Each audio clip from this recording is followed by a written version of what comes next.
To be a physical player and to finish my checks and bring energy. I've been an energy player for the last number of years and even my time in juniors. So I'm hoping to translate that and also bring a little bit of skill as well and help guys in the third and fourth lines. Yeah, I've always been actually known to be a physical player and just I have a big body, so my presence, and then I would like to say I'm kind of like I protect my teammates, and I'm proud to be able to do that when the time's right.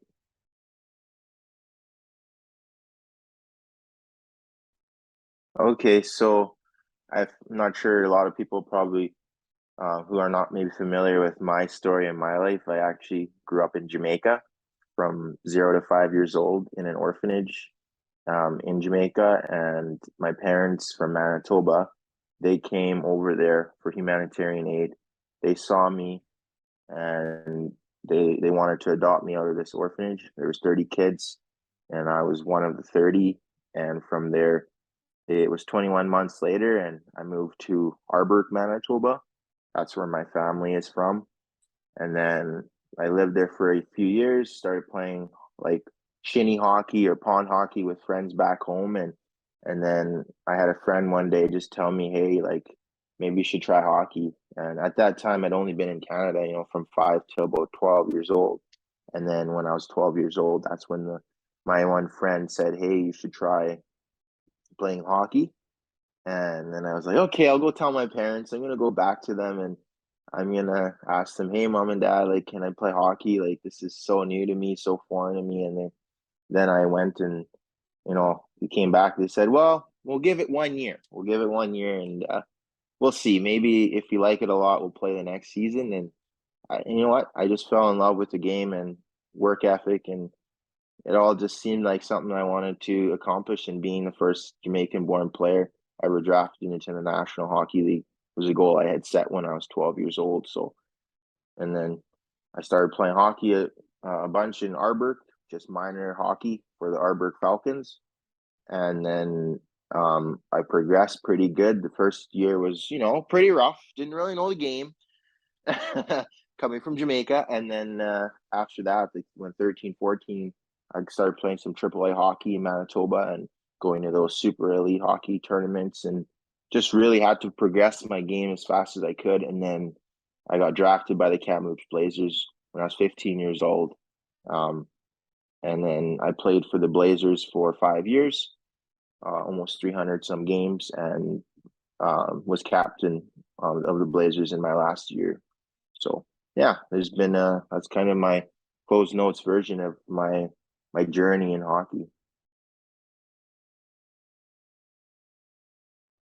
Yeah, so for me, just I had I didn't know going into hockey really what the journey was going to be like, and I had an awakening. I had a moment one day where I was like, you know what, it'd be really cool, and to be to be the first one to get drafted and to work as hard as I can. I feel like I thrive being the underdog, and my mindset in life is I'm not an underdog, I'm an overcomer. And the way that I kept pushing through, my first year in junior, I didn't have any points. Things were pretty rough. 16 years old, moved 2,000 kilometers away from home, and it was hard. It was difficult. So that was an up and down season for me, mostly down.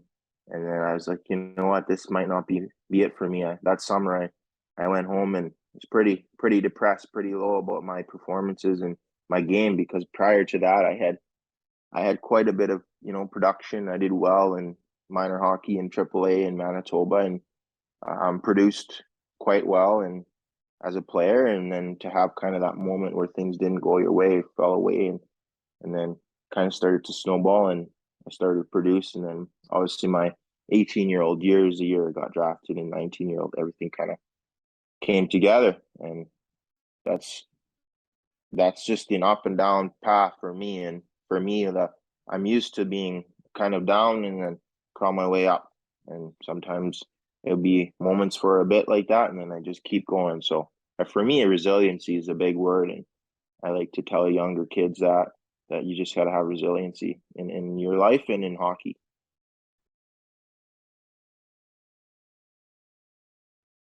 Yeah, no, I learned a lot being a leader. I mean, I've had to, with the help of my agent and my trainers and people that, you know, I always take room to become better, and I always take criticism, and I take, hey, you could do this better, and I always take it and I say, you know what, how can I grow from that? And that's the kind of mindset you need to have to be a leader. And I've seen some of the leaders on Abbotsford and obviously playing with Quinn, I know what he brings, and I know what other guys bring, and I just try to be myself and don't need to do too much. Just live my life, and my life habits will present themselves on the ice and how I perform. So okay, so I wrote a children's book. Um, it was almost 3 years ago, whatever it was, during the whole COVID and Black Lives Matter, the movement, and there was a lot of racial tension in the United States. I can I went through a lot of that. I went through just seeing all this stuff on the news, and my agent approached me and he said, well, "Why don't we do a book? Why don't we try to make a book so that you can share your experiences and it be tangible?" And I think the experiences of the book. So the book's called Ari's Awful Day. So Ari is a lion and I'm a black bear. So that's my character role in this book. And Ari, he has his own issues and own troubles of his own, and me as well. Like in my career, I went through bullying. I went through some hard stuff in the game of hockey. And this book is kind of like, this is what my life's been like. This is trying to fit into these different places, being a black guy and being one of the only ones every time I go to the rink, and overcoming that and facing that. I think that was I can use that book when my career is done and say, this is something that I can inspire.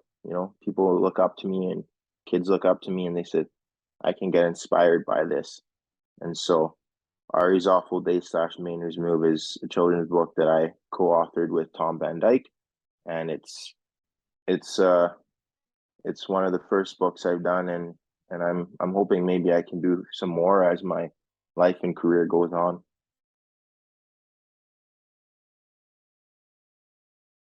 I'm a bit of a nerd in this way, but I love to read, and I love like self-help books, and I love just studying and learning all the time. So for me, reading and sitting by the pool uh, and hanging out is a good time. So that's what I love to do. And then I also love to go fishing when I get an opportunity with friends, and I love to go fishing. And I went actually fishing with my dad when I was in Manitoba. So we did a little bit of northern pike, caught some fish and cooked it up and just hang out. So I'm pretty easy go lucky that way, and I just enjoy the outdoors.